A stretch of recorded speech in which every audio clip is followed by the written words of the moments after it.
Welcome to Tesla Global, the home of the latest Tesla news. Today we take a look at Tesla Model 3 and Model Y will now detect and slow down for emergency vehicles. Also, we take a look at how Tesla's FSD beta maneuvers around cyclists and pedestrians. And finally, Elon Musk's Starlink is coming out of its beta phase next month.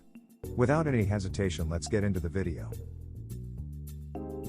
Tesla Model 3 and Model Y will now detect and slow down for emergency vehicles.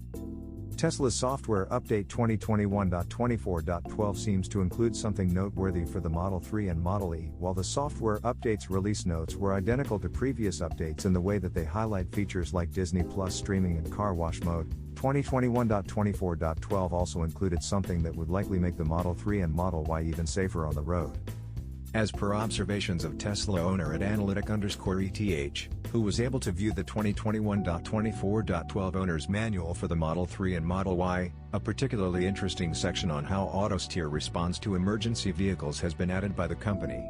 Unlike its previous iterations, the 2021.24.12 owner's manual for the Model 3 and Model Y now states that autosteer would automatically reduce a vehicle's speed when an emergency vehicle is detected.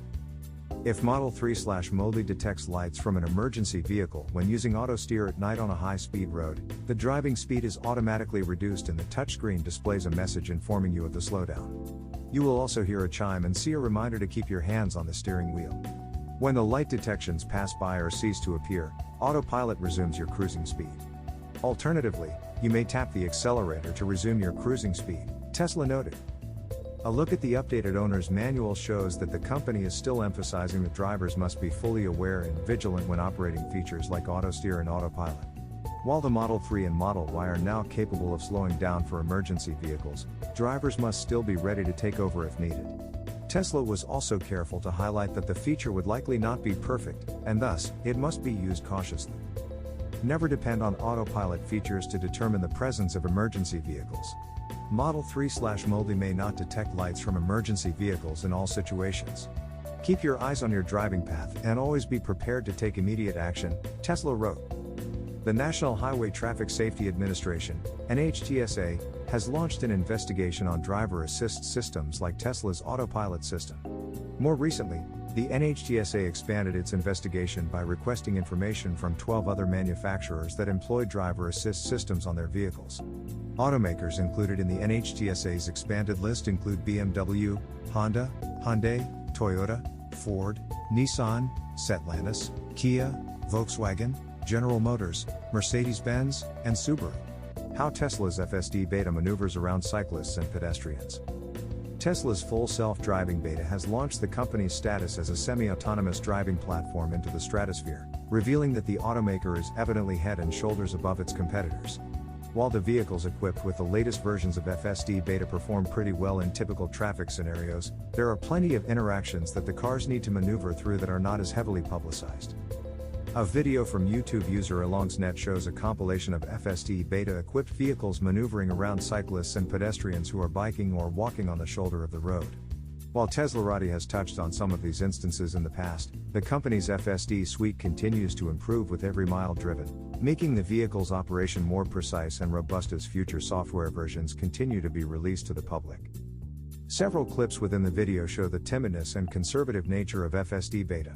While the feature is accurate with its maneuvers, it tends to operate on the side of caution, especially as Tesla continues to refine the software for the performance of the FSD suite. In addition to the numerous improvements that have been noted since the last release, the FSD beta suite also is set to have its newest version released this Friday and will include the FSD button, allowing drivers to enroll in the beta program if they wish. Past versions of autopilot and FSD have performed exceptionally well in the case of handling cyclists and pedestrians. With software version December 6, 2020 and May 2020, owners indicated that Tesla's external cameras could detect cyclists well before the human eye could, alerting the driver that there would be a human being on the shoulder of the road. It appears that improvements from this already impressive performance have been made, especially considering some of the maneuvers that were recorded in the new video. For instance, one clip in the video shows a cyclist riding on a relatively thin portion of road shoulder, and the Tesla moves slightly toward the center line to give the rider room. However, other videos show Teslas being more timid in this instance, especially if room to move toward the center lane is limited due to cars on the other side of the road. Ultimately, Tesla's FSD beta doesn't operate in a cookie-cutter fashion. It specifically makes decisions based on the environment and situation that it is in at that time, making it highly robust and accurate. This was outlined in several clips during Tesla's recent AI Day. Elon Musk's Starlink is coming out of its beta phase next month.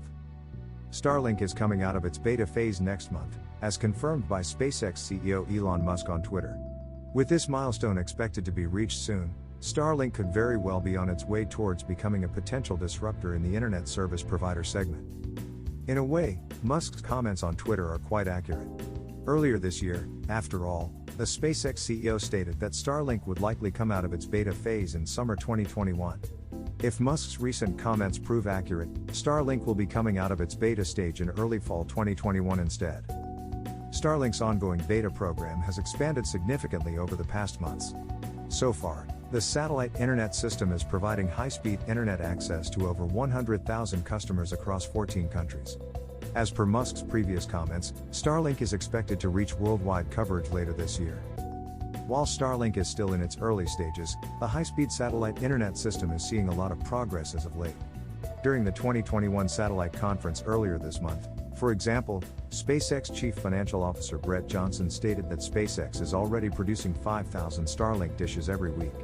That's an annual production capacity of about 250,000 terminals per year.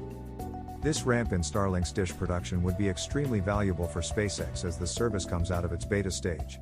This is especially true as SpaceX continues to reduce the costs associated with the production of its Starlink dishes.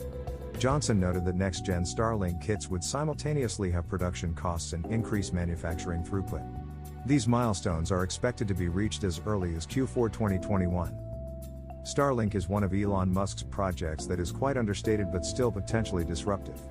If SpaceX could improve the production rate of its Starlink terminals to an annual rate of 1 million kits per year, and if the private space firm keeps pace with its satellite launches, then the company could see $500 million in dish sales and an additional $100 million in monthly recurring revenue every year. This should help the costly venture become self-sustaining in the coming years. Tesla's Elon Musk shares brutally honest take on Dems' revised EV proposal. Tesla CEO Elon Musk has shared a brutally honest take on the US Democrats' revised EV tax credit proposal, which happens to be heavily pro-union. Musk did not hold back on his criticism, stating that the revisions were likely written by lobbyists who do not have American taxpayers' best interests at heart. In a way, Musk's critique is quite valid, considering that Tesla's two best-selling cars are also recognized as two of the most American-made vehicles in the country today. This past Friday, U.S. Democrats took the wraps off their proposal for a revised EV credit system, which is part of a proposed $3.5 trillion social spending bill.